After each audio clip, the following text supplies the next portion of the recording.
ముఖ్యంగా ఇప్పటికే అన్ని ఏర్పాట్లు కూడా పూర్తయినాయి. వరంగల్ జిల్లా పార్టీ నాయకులు బాలమల్లు గారు గత 10-15 రోజుల నుంచి ఇక్కడే ఉండి అద్భుతమైనటువంటి ఏర్పాట్లు చేశారు.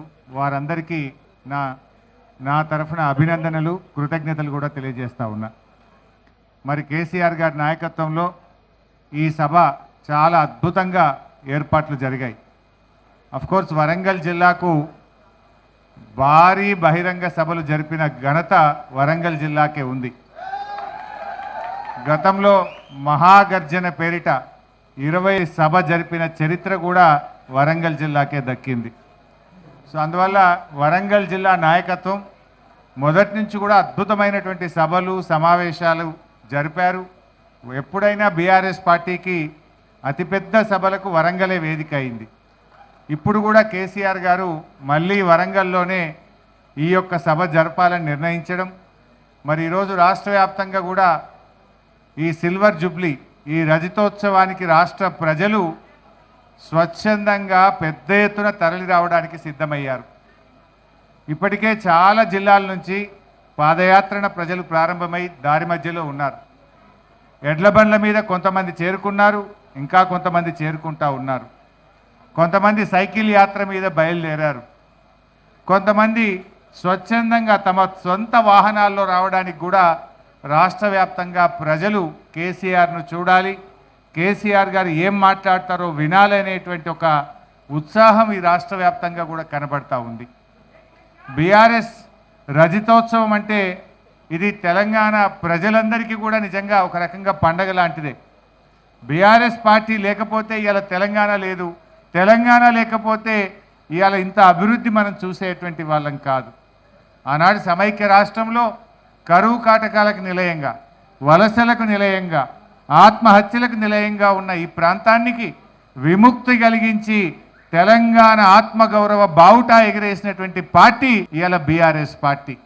రాష్ట్రాన్ని సాధించింది బీఆర్ఎస్ పార్టీ, రాష్ట్రాన్ని అభివృద్ధి పథంలో నడిపించింది బీఆర్ఎస్ పార్టీ. ఇవాళ ప్రతిపక్షంలో కూడా కాంగ్రెస్ ప్రభుత్వం మెడలు వంచి ప్రజల పక్షాన నిలిచింది కూడా బీఆర్ఎస్ పార్టీ. సో బీఆర్ఎస్ ఏ పాత్రలో ఉన్నా ప్రజల పక్షమే. ఆనాడు ఉద్యమ పార్టీగా ఉన్నా, 10 ఏళ్ళు అధికారంలో ఉన్నా, ఈ ఏడాదిని అర్థం ప్రతిపక్షంలో ఉన్న బీఆర్ఎస్ ఎప్పుడూ ప్రజల పక్షమే. ప్రజలు ఏ రోల్ ఇచ్చినా ప్రజల ఆకాంక్షల కోసం పనిచేసేటువంటి పార్టీ ఇవాళ బీఆర్ఎస్ పార్టీ.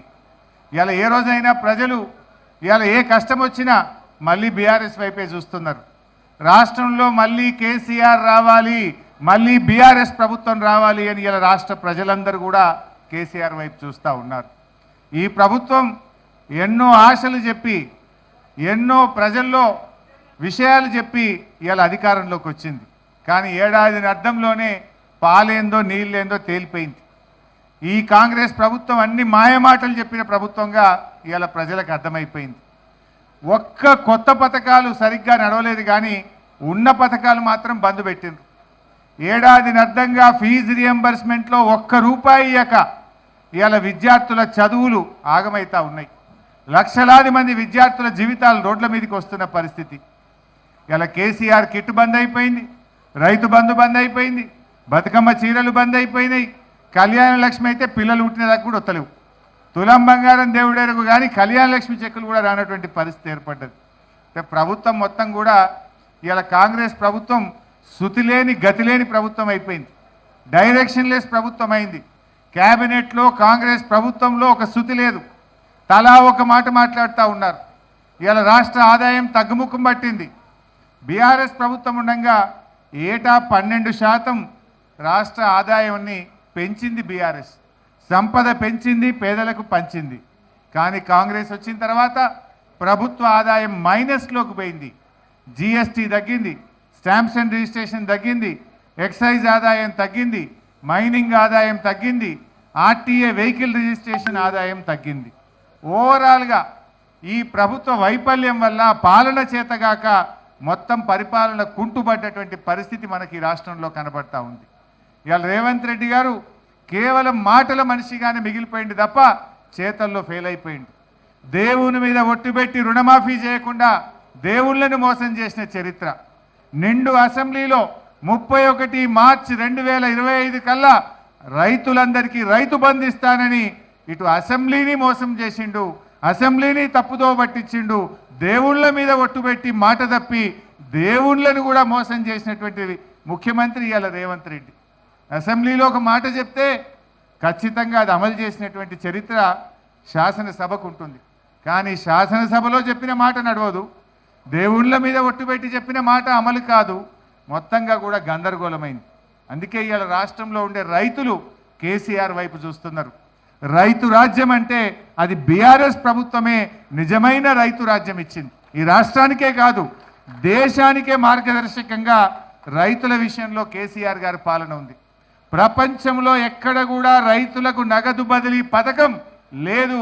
దాన్ని మొట్టమొదలు అందించింది బీఆర్ఎస్ ప్రభుత్వం. బీఆర్ఎస్ను చూసినాకనే కేంద్ర ప్రభుత్వం పిఎం కిసాన్ పెట్టింది. బీఆర్ఎస్ను చూసినాకనే అనేక రాష్ట్రాల్లో రైతు బంధు పథకం వచ్చింది. రైతు బంధు అయినా రైతు బీమా అయినా దానికి ఛాంపియన్ బీఆర్ఎస్ పార్టీ కేసీఆర్ గారు. అదేవిధంగా నీటి తీరువా లేని రాష్ట్రం, కరెంటు బిల్లు లేని రాష్ట్రం, 24 గంటల నాణ్యమైన బిల్లు లేని ఉచిత కరెంట్ ఇచ్చిన ఒకే ఒక్క రాష్ట్రం తెలంగాణ రాష్ట్రం. అది చెరువుల కిందైనా కాలువల కిందైనా నీటి తీరువా లేకుండా ఉచితంగా సాగునీరు అందించిన రాష్ట్రం కూడా అది బీఆర్ఎస్, అది కేసీఆర్ గారు. ఈ రకంగా రైతులకు అద్భుతమైన పాలన బీఆర్ఎస్ అందించింది. అందుకని నాకు ఉన్న సమాచారం ఏ ఊర్లో కూడా బండ్లు సరిపోతలేవు. నేను వస్తూ ఉంటే మెదక్ జిల్లా పాపన్నపేట నుంచి రైతులు మాట్లాడిండ్రు, సార్ ఒకటే బస్సు పెట్టిండ్రు మా ఊర్లో, ఇంకా బస్సులు కావాలి అంటే బస్సులు దొరకలేవు అంటే లారెండ పెట్టి సార్ మేము వస్తాం మీటింగ్కు అంటున్నారు. అది ఇలా ప్రజల్లో ఉన్నటువంటి ఆదరణ. అంటే రైతులకు కాంగ్రెస్ ప్రభుత్వం వచ్చినాక రుణమాఫీ కాలేదు, రైతు బంధు రాలేదు, రైతులకు సాగునీరు కూడా రాని పరిస్థితి. నీళ్లు లేక కాదు, పాలన చేతగాక. దేవాదుల మోటార్లు 45 రోజులు ఆలస్యంగా ప్రారంభం కావడం వల్ల లక్షల ఎకరాల్లో వరంగల్ జిల్లాను పంట నిండబెట్టింది ఇవాళ కాంగ్రెస్ ప్రభుత్వం. అక్కడ సమ్మక్క సాగర్ కట్టినాం, మోటార్లు ఉన్నాయి, నీళ్లున్నాయి, కానీ మెయింటెనెన్స్ 6-7 కోట్ల రూపాయల డబ్బులు ఇయ్యక 600-700 కోట్ల రూపాయల పంట నిండబెట్టింది కాంగ్రెస్ పార్టీ. ఇలా కృష్ణానదిలో మనకు తాత్కాలిక ఒప్పందం ప్రకారంగా 34% వాటా ఉంటే 27% నీళ్లు కూడా వాడుకొని దద్దమ్మ ప్రభుత్వం ఈ రేవంత్ రెడ్డి ప్రభుత్వం. ఎంత బాధ కలుగుద్దంటే ఖమ్మంలో, నల్లగొండలో, మహబూబ్ నగర్లో నీళ్లుండి పంటలు ఎండబెట్టిన ప్రభుత్వం ఈ కాంగ్రెస్ ప్రభుత్వం. నీళ్లు లేక కాదు, ఇవాళ శ్రీశైలంలో సాగర్లో నీళ్ళు వచ్చినాయి, రోజుల తరబడి గేట్లు ఎత్తినాం, కానీ సకాలంలో మోటార్లు ఆన్ చేయక, చెరువులు నింపక, రిజర్వాయర్లు నింపక ఇలా మనకున్న వాటాను కూడా వాడుకోలేకపోయిన ప్రభుత్వం ఇవాళ కాంగ్రెస్ ప్రభుత్వం. ఇలా మనకు 34% తాత్కాలిక ఒప్పందం. అఫ్కోర్స్ ఇప్పుడు సెక్షన్ 3 కింద డెఫినెట్గా మన నీటి వాటా పెరుగుతుంది, నీళ్ళు ఎక్కువ సాధించుకుంటాం. గత 10 ఏళ్లలో 36%, 34%, ఎప్పుడైనా 30కి పైగానే నీళ్లు వాడింది బీఆర్ఎస్ ప్రభుత్వం. కానీ కాంగ్రెస్ ప్రభుత్వ చేతగానితనం వల్ల, నిర్లక్ష్యం వల్ల, రైతుల మీద ప్రేమ లేక, మోటార్లు ఆన్ చేయక 27% మాత్రమే కృష్ణానదిలో నీళ్లు వాడి పంటలు ఎండబెట్టింది ఇలా కాంగ్రెస్ ప్రభుత్వం. గోదావరిలో దేవాదుల మోటార్లు ఆన్ చేయలేదు, కృష్ణాలో ఇలా నెట్టంపాడులో కానీ, భీమాలో కానీ, కోయిల్ సాగర్లో కానీ, కల్వకుర్తిలో కానీ సకాలంలో నీటిని ఉపయోగించుకోక ఇలా రాష్ట్రంలో పంటలు ఎండడానికి కారణమైంది. అందుకే ఇలా రైతులు ఏమనుకుంటున్నారు, నీటి తీరువా లేకుండా నీళ్ళు ఇచ్చింది బీఆర్ఎస్, 24 గంటలు మోటార్లు గారకుండా కరెంట్ ఇచ్చింది బీఆర్ఎస్, రైతు బంధు పెట్టింది బీఆర్ఎస్, రైతు బీమా పెట్టింది బీఆర్ఎస్, రైతుల కోసం కృష్ణా గోదావరి జలాల మీద పెండింగ్ ప్రాజెక్టులను పూర్తి చేసి కొత్త ప్రాజెక్టులు కట్టి ఇవాళ ధాన్యం ఉత్పత్తిలో తెలంగాణ నంబర్ 1గా నిలిపింది కూడా బీఆర్ఎస్. అందుకే ఈ సభకు రైతులు పెద్ద ఎత్తున వస్తూ ఉన్నారు, యువత పెద్ద ఎత్తున కదలి వస్తూ ఉన్నారు. స్వచ్ఛందంగా కూడా రాష్ట్ర వ్యాప్తంగా కూడా మా అంచనాలకు మించిన జనం వస్తారనేది ఈరోజు మాకు వస్తున్నటువంటి సమాచారం. మా పార్టీ తరఫున తరలించే జనం కాకుండా స్వచ్ఛందంగా వచ్చే జనమే చాలా ఎక్కువగా కనబడతా ఉన్నారు.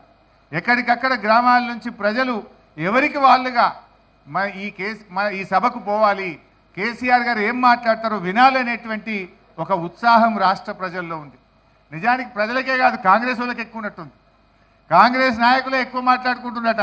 ఏం మాట్లాడతాడు బాయ్ కేసీఆర్, ఏం చెప్తాడు బాయ్ ఈ సభలో అని చెప్పి ఇలా కాంగ్రెస్ నాయకుల్లో కూడా టెన్షన్ స్టార్ట్ అయిపోయింది. ఏం టెన్షన్ స్టార్ట్, మీరు ఏం తంటాలు పడ్డా ఖచ్చితంగా మళ్ళీ వచ్చేది ఈ రాష్ట్రంలో బీఆర్ఎస్ ప్రభుత్వం. 600 అయినా ఈ రాష్ట్రంలో మళ్ళీ బీఆర్ఎస్ ప్రభుత్వం అధికారంలోకి వస్తుంది, ప్రజల ఆకాంక్షలు నిజం చేస్తుంది. ఎందుకంటే ఇవాళ ప్రజలకు కూడా ఒక విషయం అర్థమైంది, ఇలా కాంగ్రెస్ది మాటల ప్రభుత్వం తప్ప అది చేతల్లో అమలు చేయలేకపోయింది. కొత్త పథకాలు దేవుడరికి కానీ ఉన్న పథకాల్ని కూడా ఇవాళ చేతులు ఎత్తినటువంటి పరిస్థితి ఉన్నది. ఆర్థికంగా ఈరోజు రోజు రోజుకు కూడా ఇవాళ ప్రజలు చితికిపోతూ ఉన్నారు, ప్రజలు ఇబ్బంది పడుతూ ఉన్నారు, ప్రజలు కష్టాల్లో పడుతూ ఉన్నటువంటి పరిస్థితి కనబడ్డది. అందువల్ల ప్రజలు కూడా మళ్ళీ కేసీఆర్ రావాలనేటువంటి ఆలోచనకు ప్రజలు వచ్చారు.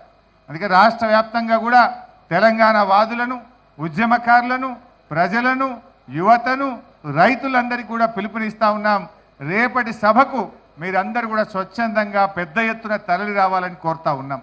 ముఖ్యంగా కార్యకర్తలతో కూడా మనవి, కావాలని ప్రభుత్వము పోలీసులు ట్రాఫిక్ జామ్ చేసే కుట్రలు చేస్తుంది. దయచేసి వాలంటీర్లు, కార్యకర్తలు ఎక్కడికక్కడ మనమే స్వీయ క్రమశిక్షణ పాటించాలి.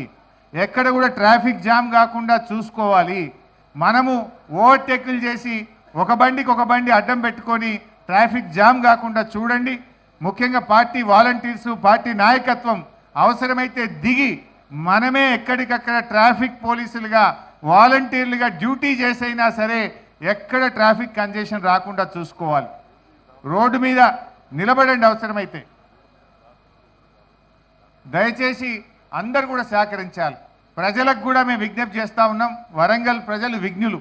మొదటి నుంచి కూడా ఆచార్య జయశంకర్ గారు మరి ఇదే వరంగల్ నుంచి కేసీఆర్ గారికి వెన్నుదండగా నిలబడ్డారు.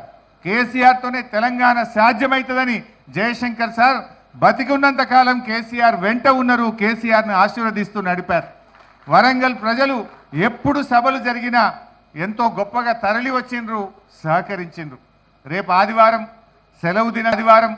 సెలవు దినం కూడా వరంగల్ పట్టణ ప్రజలు కానీ పరిసర ప్రాంతాల ప్రజలు కూడా సహకరించి, వ్యాపారస్తులు అందరూ కూడా సహకరించి రేపు కొంచెం ట్రాఫిక్ రెగ్యులేషన్లో కూడా మమ్మల్ని ఆశీర్వదించాలి, సహకరించాలని ప్రజల్ని కోరుతా ఉన్నాం.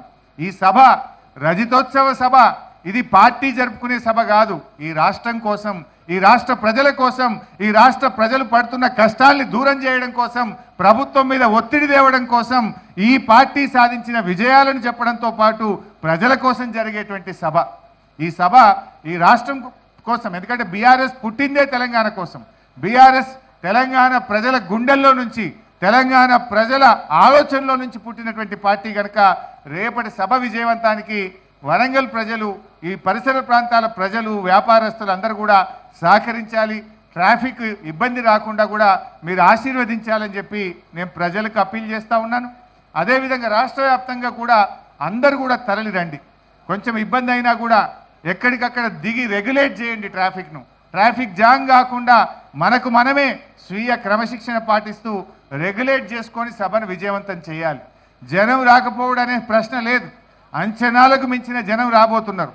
కానీ ప్రభుత్వము, పోలీసులు కుట్ర చేసే అవకాశం ఉంటుంది కనుక ట్రాఫిక్ జామ్ జరగకుండా కార్యకర్తలు చాలా జాగ్రత్త పాటించి ఓపికతోని రెగ్యులేట్ చేసుకొని అందరూ సభాస్థలికి చేరుకోవాలి.